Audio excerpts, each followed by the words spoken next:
ભારતીય જનતા પક્ષના શાસનના કોર્પોરેટરો એના અધિકારીઓને જે રીતે દબાવીને, જે રીતે બીવડાવીને પોતાના અનુકૂળ કામ કરવાનો પ્રયાસ કરે છે, એના ભાગરૂપે કર્મચારીઓ, અધિકારીઓ એમાં ભયનું વાતાવરણ ચોક્કસ હોય એવું લાગે.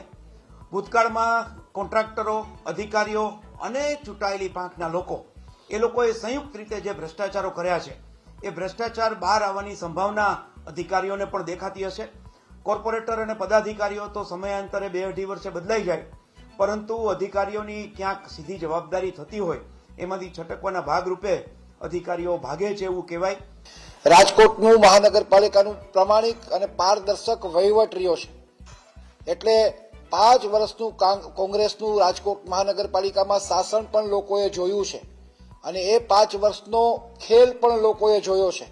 એટલે મને એવું લાગે છે કે ભ્રષ્ટાચારીઓને છાવરવા માટે અથવા બીકને ભયના ઓથાને નીચે રાજીનામું આપવું પડે એવી પરિસ્થિતિનું નિર્માણ નથી. રાજકોટ મહાનગરપાલિકા હોય કે કોઈ પણ ગુજરાત સરકાર હોય કે કેન્દ્ર સરકાર, ભારતીય જનતા પાર્ટીનું પહેલું સૂત્ર છે પ્રમાણિક અને પારદર્શક વહીવટ.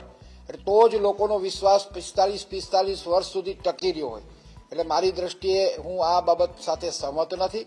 ખાસ કરીને અધિકારીઓના વ્યક્તિગત કારણો પણ હોઈ શકે છે. અમારી તમામ માહિતીથી અપડેટ રહેવા માટે જોડાયેલા રહો S9 ન્યૂઝ સાથે.